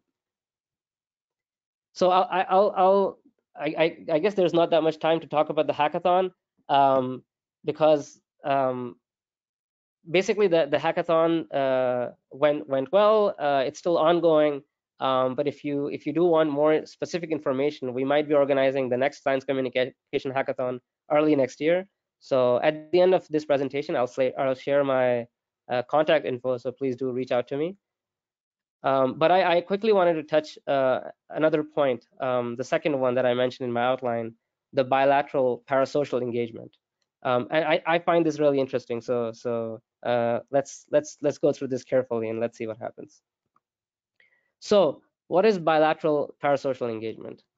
Again, if you look at the definitions, a parasocial interaction is basically a psychological relationship that's, I'm going to use the word followers and influencers here, like it's used in social media. So basically, a follower encounters influencers through the media, and the follower feels that the influencer is actually their friend, even though they may have limited or no interaction with the person. So in simple terms, basically, it's a one-sided relationship where a follower loves a celebrity or an organization, like CERN, for example, or a TV personality. So I'm sure many of you follow football. Some of you may love a team like Liverpool or a player like Cristiano Ronaldo or Messi. I'm going to mention both so that there's no rivalry here. Some people love scientific figures like Neil deGrasse Tyson or Brian Cox, or maybe you have another one of your favorites. So this is what I mean by parasocial interaction. You may not interact with this person directly, but you have, if you're a follower and you're really paying attention to what they say and what they do, and maybe you listen to what they ask of you on social media, for example. But bilateral parasocial engagement is slightly different. It's basically, there is still a parasocial relationship between the influencer and the follower, but the influencer actually starts using tools like videos or text or audio messages, and engages directly with their followers in a limited capacity. So now I want you to actually take a moment and think of your favorite celebrity or favorite, idol or some scientist that you really admire or enjoy, and imagine them sending you a message on your phone, on your WhatsApp, or on your Twitter, and say, hey, I'm doing this activity recently, soon. Would you like to check out would you like to come and attend it? Or for example, would you like to check out my video? Imagine you getting that message directly from Brian Cox, for example. That is going to have a much different impact than you not getting any message, or you basically listening to them on TV or on their Twitter message. So I share, for example, the top science influencers that exist on Twitter. Neil deGrasse Tyson, Brian Cox, Richard Dawkins, Michio Kaku. I mean, the famous names are all there, and they tweet a lot and they send a lot of messages. But here's the interesting thing. Top science influencers on Twitter don't talk to their followers, which is very interesting because they're missing an opportunity to actually have even more influence because of this psychological idea of parasocial engagement. So this brings me to an interesting point here. I actually wanted to test whether they actually respond. So I just messaged Jim Al-Khalili. I said, hi, I have a question. How exactly does the Large Hadron Collider work? And guess what? No response. I did the same thing to Neil deGrasse Tyson. I sent him a message on his Instagram. I said, hi, I have a question. How exactly does the LHC work? And again, no response. So I want to here bring in a story of a friend of mine because this ties into this influencer idea and parasocial engagement. His name is Alan. He's from Mexico, and he's also a PhD student at CERN, and he loves science. He's absolutely in love with science and the idea of sharing science with his friends, with his family, with people from his country, with basically everyone around the world. So 5 years ago, Alan noticed that there's an anti-science movement growing up in Mexico. There's fake news all over the place. People are believing in pseudoscience and climate change denial, and this famous quote, for example, from Donald Trump saying global warming is a total and very expensive hoax. So he was very concerned that despite being a scientist and many people at least passively agreeing with science, there is this growing movement. And so Alan tried to understand the context of why this is happening. And basically, you can segment people, the whole population of a country, for example, into 4 categories. People who are active in science and supportive of science, people who are passive about science but still supported, like most of the population, and then people who are active in science but are very skeptical. So these would be like climate change deniers who look at the science but don't believe it. Or for example, people who are conspiracy theorists and want to know, did we actually land on the moon? They will have all the videos and all the information, but they'll still be skeptical. And finally, the people that represents another large segment of society is people who are passive in science. They don't know much about science, but are also skeptical. And what Alan wanted to do was to convert the passive and skeptical people into passive and supported. They'll still not do research, but hopefully they'll start to understand and agree with science and vote for things that are pro-science. And the way he wanted to do it was to use social media and then drive people to his YouTube channel, where he would be making YouTube videos on simple ideas like, what is a black hole, what is a Higgs boson, how do microwaves work, simple things, but helping them understand basic ideas of science. The challenge for Alan was the following. He knew that with subscribers on Facebook and followers on Twitter and contacts on WhatsApp and Instagram, basically it could mean that he would be getting eventually thousands of messages per day as an influencer. And he does not know how to respond to thousands of people if he actually wants to engage with them. He would end up the same as Neil deGrasse Tyson or Michio Kaku, will be very famous, but he won't actually do the point of interacting with people and influencing to do actually real interesting things. So he decided to get help. He knew that he needed a person, a social media manager, somebody who can manage all his accounts, and be able to respond to everyone.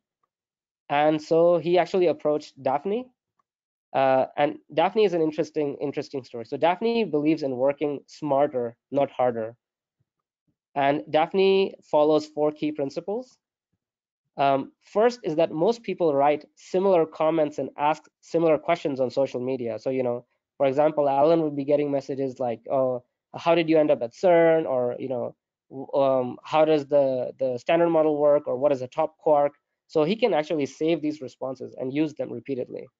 Second, he knows that Daphne knows that to keep interactions human, the saved responses should be personalized before being sent. So you can personalize them.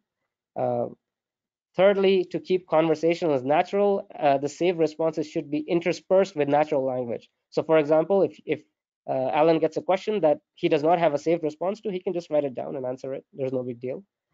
And finally, Daphne believes that technology is great, but only a human should decide what messages to send. So you shouldn't use a chatbot, or you shouldn't just direct people to a frequently asked question page. You should actually respond to what they're asking. And this is the miracle that happened. With Daphne's help, Alan was able to respond to 1,000 messages in just 30 minutes. So Alan and Daphne have been together since 2017. Alan has a YouTube channel called This Charming Quark. It has 10,000 subscribers on Instagram, 91,000 followers on Twitter, on Facebook, 106,000 followers on Twitter, and 18,000 followers on Instagram. And Alan receives more than 1,000 messages per day, as predicted, and he has a better than 99% response rate. So you can ask me, how does Daphne, help Alan do this? And would you, people would like to hire Daphne as well, but here's the caveat. You can't hire Daphne. Daphne is actually a software. So how does Daphne work? Here's the video to show you how it works. Basically, Alan gets lots of messages. He's from Mexico, so he's getting them in Spanish. He reads the message and he just presses a single key on the keyboard to respond in a personalized way every single message that he's getting. So he just sees, oh, this person just saying hello, okay, hello, how are you? Are you interested in science? Oh, do you know about this charming quark? Things like that. And not does it even work on Twitter. Alan does the same on WhatsApp. So if he gets text on WhatsApp with people asking him how to something about science, he can just save a message and send it. Also works on Facebook. Basically, every social media platform that you know of, it works there. And who can use Daphne right now? Here's the interesting. If you're a science communicator, or if you want to become a famous science communicator, you can use Daphne. So all of these science communicators could be eligible. Unfortunately, one of them has passed away, but the rest can. And if you know a famous Indian woman science communicator and she wants to use this, or even a man, that would be fine. And in case you want to actually get in touch with me and use this software, just find me on LinkedIn and on Facebook. Here's my LinkedIn account information and my Facebook account information below. The whole idea is that science communicators can actually make a much deeper impact if they engage with the public, both outwardly and also do some in-reach. And all they need to do is help them find tools, find software that is able to actually make this personal engagement and personal interaction with the people.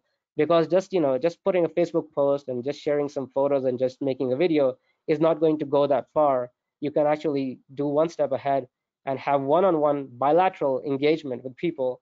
You only have to spend 30 minutes per day, or maybe if you don't get 1,000 messages, you just get 50 messages per day. You can spend maybe 15 minutes per day, or even half an hour per week, and actually make a big difference. And the reason I know that this works is because Alan tried this in Mexico, and he got the number of people applying for CERN programs to increase by 50%. So now there's more people applying for the summer student programs and the PhD programs and the technical student programs and fellows from Mexico than there were ever before, just because of one single person reaching out to all the students at all the universities in the same country. So imagine you as a science communicator doing that in your country or in your district or in your city, and getting lots of people to come. So this is the end of my presentation. So thank you very much. And if you have any questions, please do reach out to me on social media. I'll be happy to answer them. And again, thank you, Samrat, and the other organizers for inviting me for this talk. Thank you so much, Samit. A very interesting presentation, and also fascinating to see what you guys are doing at CERN, and especially Alan's story is quite remarkable and very inspiring, I think. And thank you for giving us an insight into this also. Yeah, and if you want to reach out to Dr. Samit, he has shared his social media links, and please, I think it's very interesting to get in touch with him and to know more about his work and his colleagues at CERN. And that brings us to, we stay at CERN actually. We will stay in Geneva, Switzerland. And I would like to invite Priyanka and also thank her for facilitating this with Dr. Samit, that he could also join us today. Well, Priyanka is a very old friend, colleague of EURAXESS, of EURAXESS Science Slam, as already mentioned. Now she's working as communicating the societal applications of CERN technologies. She's a communication fellow at CERN, but she's also the winner of the EURAXESS Science Slam 2017 edition. And since then, she's been a very strong advocate of science communication, or even before already she was. She will tell herself about her path and how she has embarked science communication as a career. Priyanka, the floor is yours. Thank you so much, Samrat. Thanks, Amit, for the wonderful talk and all the other. It's good to be last because then I have a wonderful overview of all the speakers and what they've spoken about. And now I will start with my presentation. And so, Arnav has already introduced the Science Slam to you. Amitabh has given a live Science Slam. Rohan has given you a little fun facts about how his experience had been, and then Samit also introduced other tools that could make it easier to facilitate science communication, not just in outreach but in reach as well. So after all of this, what I will do in my talk is present you with possibilities and scope of science communication as a career. Side note, Arnav, I read the title while not reading the title. So, coming back to this, my job today will be to give you a food taster, a menu of food items from the world of science communication, the scope and possibilities. So you could think about what I could do as a science communicator. I could write articles, I could make videos, I could be a cartoonist. But and then we will talk about finding the right fit. So after looking at this food menu, you could sit back and think, okay, this is a nice restaurant. I like the food. But for me, I'm more of a butter chicken guy. Or no, vegetable biryani is what goes for me. And that we will do for the options in science communication. And without much ado, I will start. Of course, if you have any questions, you can feel free to reach out to me. My contact details are on the screen, and you can also find me on social media. Just feel free to drop a message. I will take a page from Samit's tip book and try to engage more with people reaching out to me as well. So I'm learning already. So the first thing that I'll talk about is the different possibilities, right? So you could have writing or editing skills, and you could bring that to the table, which is very straightforward. Then projects and events. So this is something that you end up doing quite a lot, even if you're working as, say, a science journalist. More or less in different times during your job, you will have to organize some events or projects and will bring your organizational skills to the table. So things like Arnav is doing, he's organizing the Chai and Why, and that's an initiative he has brought forth after pooling in his resources and experiences. Samir is organizing the SciComm Hack. I'm pretty sure many of you will be organizing small stuff. So it could be an event, an afternoon with friends over coffee, but at that in that place you discuss things. The seminar where you're organizing few people to come in and share their ideas, and this can be done offline, informal seminars where you try to capitalize on people being in a physical space. Or you could do it via digital media or social media campaigns, and while you work on it, you learn to use the tricks and tricks of the trade to optimize your reach better. And then creative. So this is another field which people where we go specialized in. You don't have to be the best scientist, but even in science communication, there is the science part and the communication part, both of which are very, very important. You can't say, okay, I'm just going to communicate and I don't care about the science, because that beats the point of it. Your science needs to be true. It needs to be simplified but not dumbed down. And that is where your skills as a scientific person or your knowledge about science comes in. And the second part, which is the creative part, which is the way to tell a story. I think Arnav also picked it up in the first, in one of his tips, that we don't like listening to lectures. We like listening to stories. We like listening to the story of Andy and Daphne, let's say, and it's much more fun.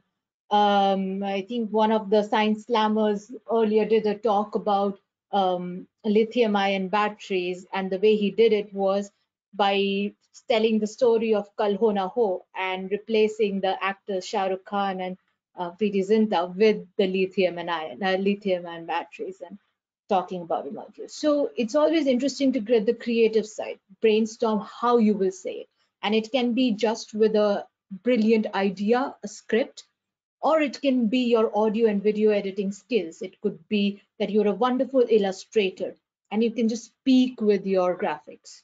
And it could be in different forms of media, on radio, on television.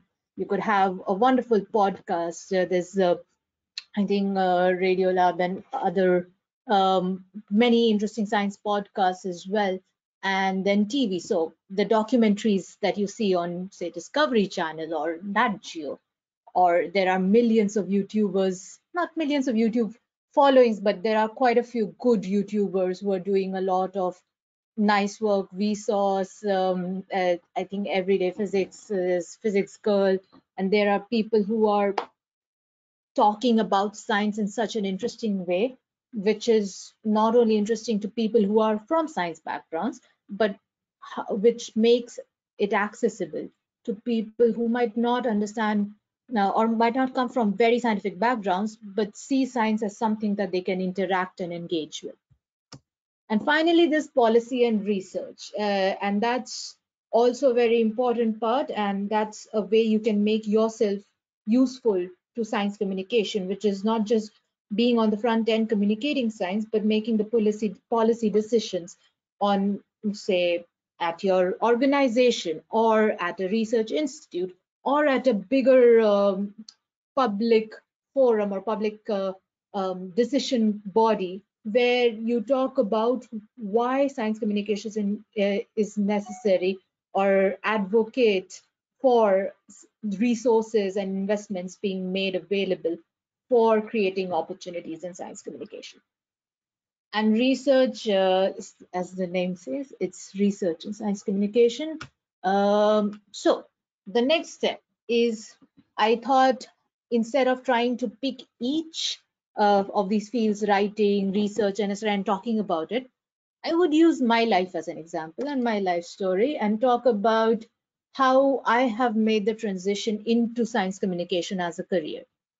Now, it was not a very straightforward field. It was not, okay, bachelor's, master's, PhD, postdoc, and then a researcher sipping whiskey and a cigar. I don't know why I have that image of a professor sipping whiskey and a cigar while reading out to his students. Or the other image is just being mad in my lab and then teaching my students. Either way, what I am doing right now is much more temperamental, much more exciting, at least to me, which is I'm taking on projects based on my interests. I'm going into discovering things that I like, picking and choosing. So it's sort of a scattered path. And so I will start with my background in my educational background, which is I had a bachelor's in zoology. So I started out as a zoologist, then I did a master's in zoology, both from the University of Delhi, and then I did I did a specialization in genomics, metagenomics, and epigenetics. But while I was doing that, I got interested in different science communication platforms. I got to know about FameLab, and they were doing interesting science talks. And I started dabbling in the world. After a few months of working as a science communicator, I then wanted to study it a bit more, and I did another master's in science communication from Imperial College London in September 2020. And okay, so the various different things, or the various types of things you can do as a science communicator. So I started as a writer on United for Social Change, where I used to write small articles. In December 2016, I did science talk. So FameLab is an interesting way to phrase your research and explain it in 3 minutes. It's sort of a science slam, but even shorter. And then, of course, but then I was communicating about climate change on Science Express, which is essentially a long mobile science exhibit on a train, and it travels all across India. Anyone can visit it. It's free of cost. And we spent our entire day talking about different climate change strategies, why climate change is important, what's the science behind it, what is the policy with it, speaking to these people. It was an amazing experience. After which I became involved with EURAXESS Science Slam in 2017. I won it, fortunately, which led me to discovering Europe a bit more and paved the path for other opportunities. Then in October and November 2018, I was becoming more involved with EURAXESS and trying to bring my experience as a science slammer and contribute more to the future, let's say.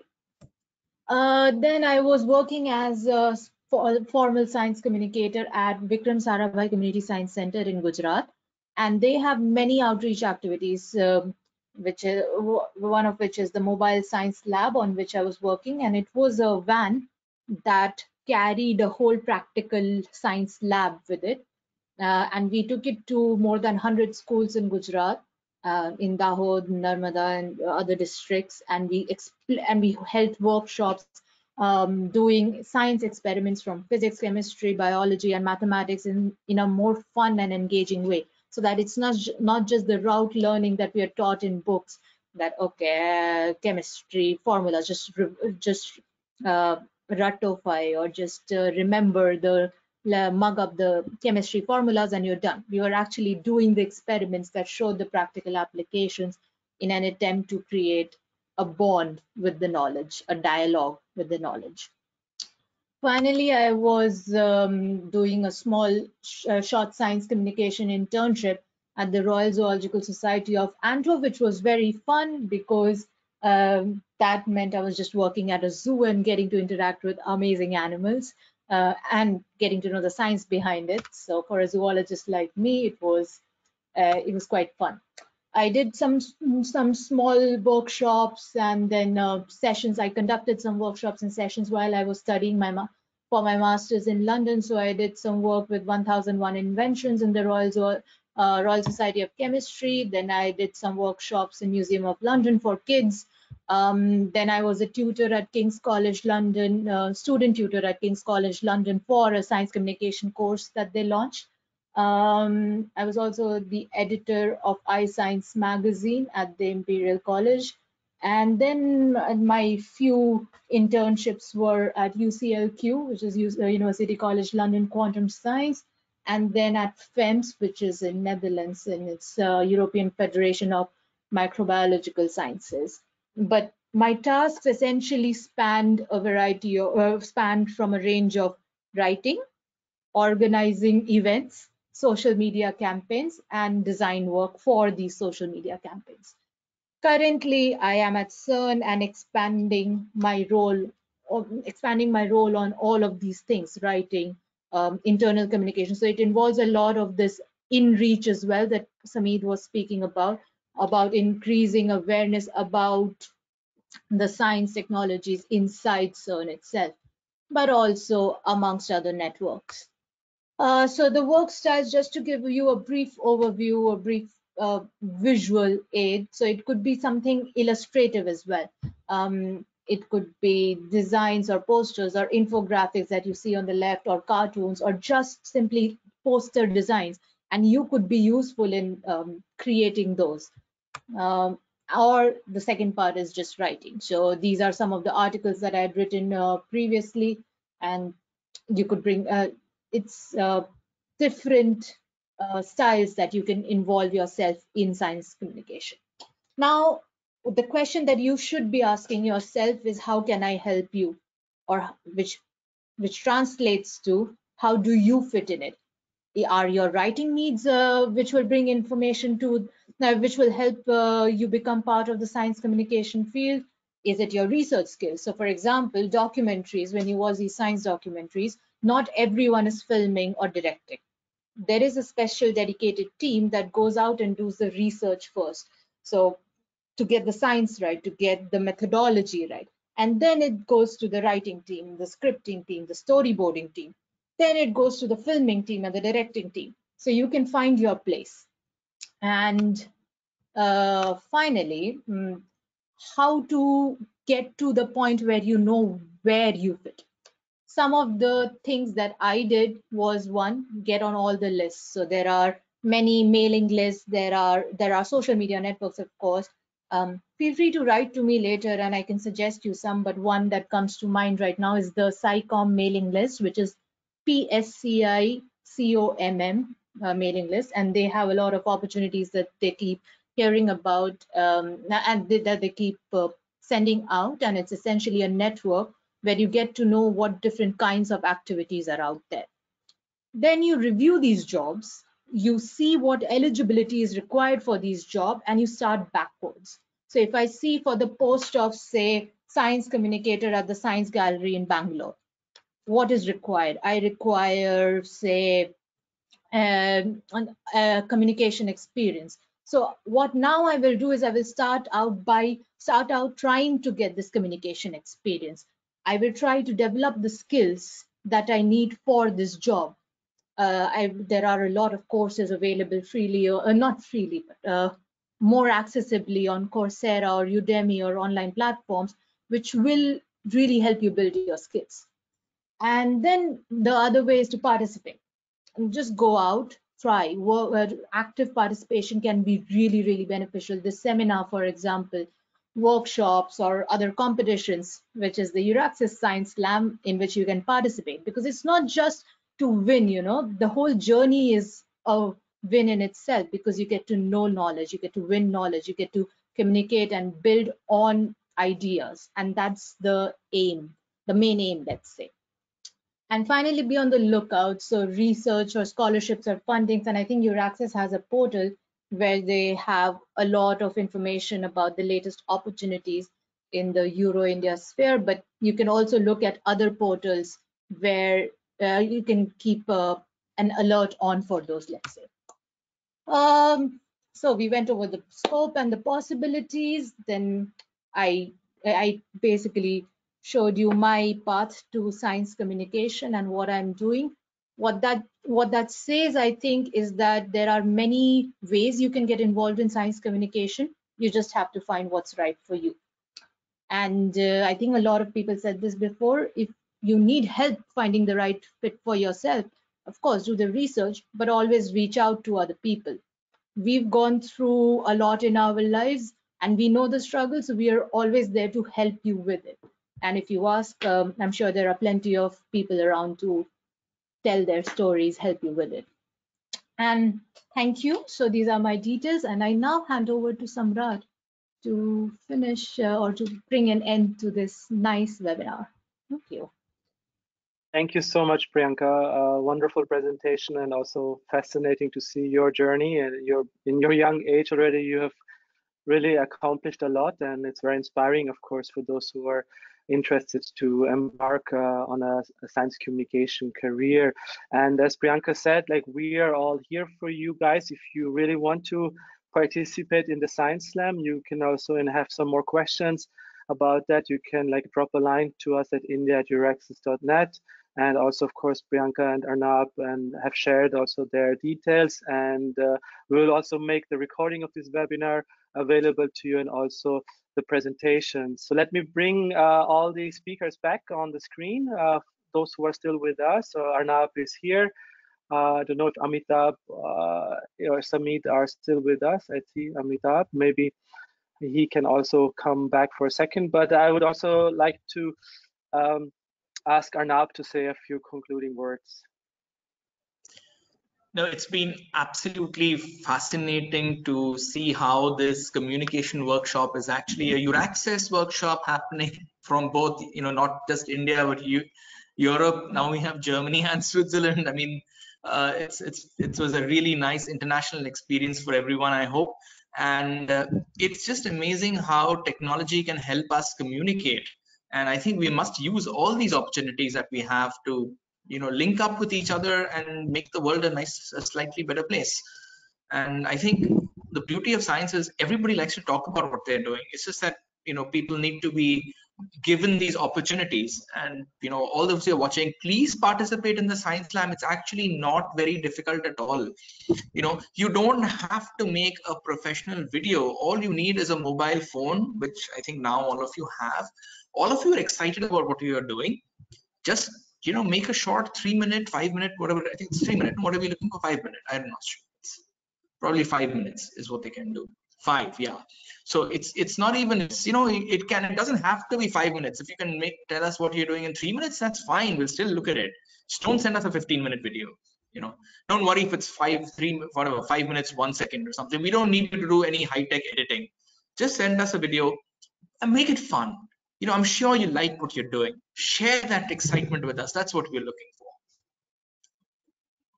And any questions, we're there to help.